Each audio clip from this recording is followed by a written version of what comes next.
Hi, and welcome to another panel discussion. This is going to be a panel discussion on some global health trends and implementation and advocacy. We're here at CROI 2013 in Atlanta, and we're wrapping up, getting to the final day. I saw lots of people eagerly running out of the poster session today, ready to make their planes. And we're here with Caroline and Tapiwa, and you guys are going to give us some background on yourselves and try and help us understand what it is that you do, where you live, and what the situation is on the ground there. So maybe we can start with Caroline, if you can tell us where exactly you're from and how you work with the HIV/AIDS community there. I'm Caroline Odada. I'm Kenyan, and I work in, can I say, 4 counties of our country, namely Nairobi, Kisumu, Homa Bay, and Mombasa. We work on thematic areas of capacity building, advocacy, prevention, care and treatment, care and support that covers the treatment too. We work with the youth, but my passion is the young woman, the young African woman. Yes. A very special case, young African women. A young African woman is a very special case. An African woman, a woman in the HIV epidemic in Africa, which is generalized, is a very, very major entry point to look into. Because I guess it's the woman who is a vector. Even from the MSM's view, they still marry. So the MSMs in Africa still marry. So the African woman is still part of the MSM business. So to deal with HIV in Kenya, where there is a generalized epidemic, an African entry point is very, very important. And it's just expected that an MSM man in Africa will take a wife as well, even though the community knows that he's MSM. Yes, I like the way you put it, and I wish it would really come out that way, but most of the time he'll actually take up the woman to cover up. To cover, okay. Yeah, so that, it's expected of him to marry, and he would not even want to come out. Because of the stigma, he would not want to come out openly as an MSM. Right, yeah. Definitely a big barrier to getting the right information to the right people when you have this happen. That's it. Yeah. That's it. And Tapiwa, if you can tell us a little bit about your full name, if you can pronounce it for us, and where you're from and what you're doing there. Okay, my full name is Tapiwanashe Kujinga. I'm from Zimbabwe, and I'm the director for the Pan-African Treatment Access Movement. So as the name suggests, we're a treatment access movement.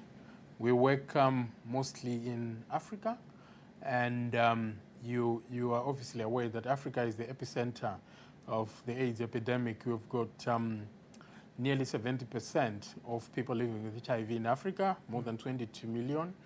We've got 92% of children living with HIV in Africa. So it's a huge burden.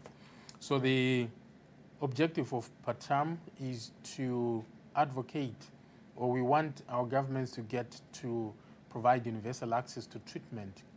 Every person living with HIV, whether it's infant, whether it's man, woman, girl, boy, they should have access to therapy, to treatment care and support if they are living with HIV. Right. And how do you, at your organization, use education and outreach to try and get that access to people? We have got organizations that we work with at country level, and those organizations are the ones who take the educational messages to communities. For example, on prevention, we've done a lot of community education on PMTCT because many people didn't understand. Our audience doesn't know what that is. PMTCT is prevention of mother-to-child transmission. It's a very simple process whereby a pregnant woman receives ART as well as the infant to avert HIV infection in the infant. Right. So that's easy to deliver, it's cheap, it's doable, and we get our affiliate organizations and other partner organizations to roll out education at community level in order to get every HIV-positive pregnant woman into that sort of care. Right. And can you, either of you can address this, how do you think that when you're doing education and outreach in Africa, how do you tailor the information and customize it in ways that might not be familiar to an American audience? What are you doing differently in Africa for Africans? Let me pick on that. Even within the African context, different communities will be, outreaches will be done, or programs will be run differently in different communities. Yeah. There are communities, like in the community that I come from, the Luo community, where circumcision was not, was never, let's talk of prevention now. Right. The new technology, HIV prevention strategies, and let's take an example of MMC. We never practiced MMC before. So to the Luo community, whatever you tell them about the HIV prevention, you know, the MMC context, they'll take it like the whole gospel truth. Because to them, MMC was not there before. Right. But when you now go into another African community that practices that MMC was a right, actually MC now, medical, male circumcision was a rite of passage to them. It's something they do, it's something part of their life. You know, there's a lot of other things that you have to bring in. Right. Because they were not doing it medically. They were doing it as a rite of passage. They were doing it as a traditional, you know, rite. Cultural. That, it was culture to them. So when you come in to tell them HIV, this one, MMC reduces HIV transmission, and they look around and they still have their prevalence rates high, you see, you have to really bring in something more. You cannot implement a program, MC program, on already, those who are already doing MMC as just the way you are implementing because it doesn't in the law. Seem like it doesn't, since the change will be statistically, it won't seem to an individual person like this change really took effect in their life. That's it. And then you'll be dealing with cultures here. And when you're talking about African cultures, there's some hard things to change. Right. Culture has been there for over 100 years, 1,000 years. So who are you to just come in? You know, so you have to implement within the cultural setups. Yeah. Just to build on that, you were saying, we had a previous discussion, you were saying that in your particular area, people are not used to taking pills, and they would be better off possibly using an injectable that was very infrequent, once a month. That's again, Do you think that that's true? Can you talk a little bit about that and how people relate to the concept of taking pills every single day? Pills, and especially the ARV pills. ARVs themselves come with a lot of stigma in the community, and nobody would. And this is a new concept that is the community is grappling with. So the idea that my sexual partner, whatever it is, whether it's my husband or my boyfriend or my client, I could be a sex worker, seeing me take my pills, my ARV pills, could not really go well in that relationship. And then taking pills is also, it's cumbersome. Yes. We just talked of stigma about the ARVs, and then taking pills in its own self is cumbersome. And then the African community is not a community that is used to checkup and prevention. We are used to curative measures. When we are ill, we go for cure. We don't go for prevention most of the time. So the idea that I want to take the tablets, I want to pop in the tablets, and I'm not feeling anything, does not really work. It's something that we really have to get into our system. Yeah. Tapiwa, can you speak to that as well? Do you believe that their African community is more interested in curative measures? Yeah, I can relate to that. Because most of our therapies are based on, curing an existing condition. We're not used to taking any medication to avert a potential condition. Right. So you find that it becomes a little bit difficult for people to adhere to any therapy that is supposed to prevent a condition which you don't know, whether it's going to occur or not. And I believe that this is the result, this resulted in the failure of the voice trial. Oh. Because you will find that a lot of the women were not adhering, within the acceptable limits. And when that happened, when, the drugs, whether it was the Truvada or they didn't have it on board. They didn't have it in the system Yeah. at the time when they were exposed to infection. So it's really a real struggle, maybe, or it's another step that we have to take to ensure that prevention strategies work. Right. And I think one of the things that came out is that nanotechnology is actually now a reality. The slow release but long-acting therapies. The nanosuspension. Yes. Yeah. So that you can have the drug in your body. A long time after you inject it. That will really work. Seriously help. Yes, because people are not used to taking pills now and then. It's something that's really foreign to us. Are you doing anything in your organization to specifically address teaching people and educating them about this concept of managed care and living with chronic conditions and spending time considering how to navigate what you're putting into your body and how it is affecting your health over the long term of your life?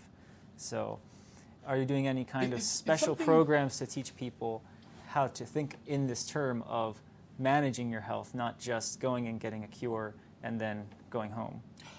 That's part of what we've been doing since we started awareness, to teach people that HIV is chronic. Yes. You are not, you're most likely not going to get cured within the your lifetime experience.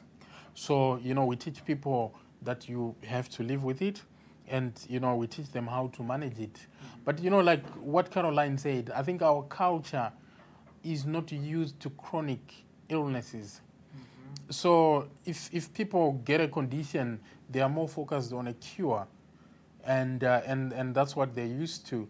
So living with a condition throughout your lifetime is a challenge a new challenge that we are facing with HIV, and at the same time we are getting other non-communicable chronic infections coming in, like your diabetes, like your high blood pressure. And now, within the course of the epidemic, they've now started to affect more people. And so the same message is being mainstreamed into, how to manage diabetes and high blood pressure and other chronic infections like hepatitis, which we are, seeing a rise in. Right. But it's an ongoing thing. It's not an event. It's a process. Yeah. Just on non-communicable diseases. And most of the government get it wrong. Oh. They say that the non-communicable diseases are on the rise, but the truth is the non-communicable diseases are on the rise, and within the HIV. Like, look at HIV and the cancers. The cancer is on the higher rate, going up now. But if you look at it critically, actually it's the people living with HIV who are escalating the rates. So the cancer is within the people living with HIV/AIDS, and I'm trying to say that this is something we cannot avert. The idea of managing ourselves with the chronic diseases is something that, as he said, that it wasn't with us. We thought it was for the West for a very long time. It's here to stay with us. It's there, and many people, and it's so much that we are moving away in Kenya, the Kenyan context. And I hope that is what Zimbabwe is also doing, though I haven't really known so much. The health facilities are overstretched. So we are moving down to the community strategies. Having community health workers to deal with this so that we really don't get every Tom, Dick, and Harry and everybody, even with the slightest of, infection, going to the hospital. Yeah. Thinking about something just slightly different, since, as we said, this is a chronic condition that has to be managed, and that's not going away. Mm-hmm. But there is, at least in the U.S. right now, and at this conference in particular, so much talk and chatter about cure, and it's finally become acceptable to start talking about cure.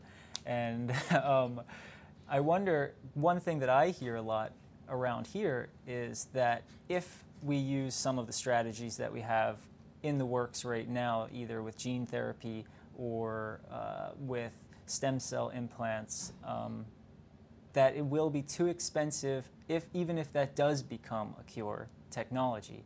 It'll be too expensive to implement that globally. And I wonder what your take is on this from that global community that the West and this country is saying we might be able to do that here, but it'll be too expensive to do that around the world. What do you think about that? You know what? This is the message that we got when ARV started, being available. Yeah. When triple therapy was discovered in 1996, it was so expensive. I remember that time it was between $10,000 and $15,000, dollars per patient per year. Mm-hmm. But now you're talking of less than $100 per patient per year. Right. So I think the new technology might start off being expensive, mm-hmm. right?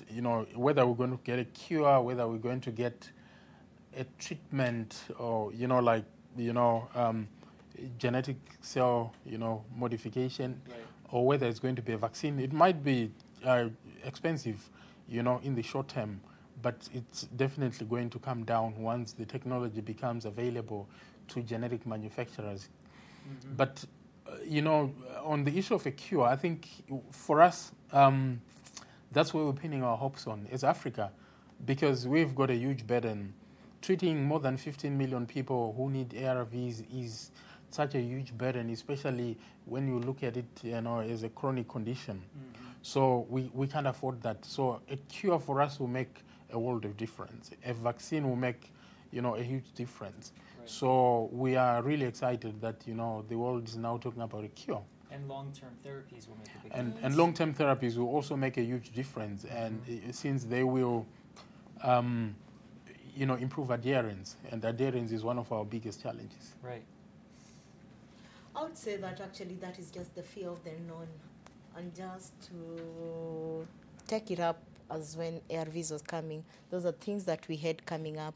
But again, even with the expense that people talk about, with time, you look at it could be expensive at this particular time, but in long term, mm-hmm. actually it's cheaper. Yeah. Right. Yeah. Yes. Managing the for caring for so many people, and many people coming into care each year. Mm-hmm. Yeah. Yeah. It's a huge burden. So here at CROI, you've been here. You spent 3 days now learning and going to poster sessions, I assume. What is something that you've seen that's been really impressive or interesting to you? Is there anything? For me, I think the issue of the Mississippi infant is still really intriguing. I think there's a lot to be learned from there, because the more I think about it, the more I realize that it's an opportunity for Africa to avert more HIV infections, mm-hmm. because I believe that science is telling us, when an infant is infected in utero, they might not be viable incorporation of viral RNA into the host genome. And, when the baby is born, even with HIV antibodies, those antibodies or, that HIV which is in the infant can actually be killed by early effective ART, because it will have the same effect as post-exposure prophylaxis. Within 72 hours, HIV can be killed, even if it, penetrates into the body. But before it can actually fuse with, the host genome. Yeah. So if that is the case, then it means we have a chance of averting infant infections. Mm-hmm. But it also means getting the technology to be available, at the point of care. Right. Your PCR machine, which will be able to test the infant once it's born, and then, if the test is positive, then, the baby can be put onto triple therapy, and saving, one infant from infection, you would have saved, potentially thousands of dollars and thousands of hours of care and so forth. Yeah. And let's hope that we can do that and that it reaches the world globally. That's my fervent hope. Right.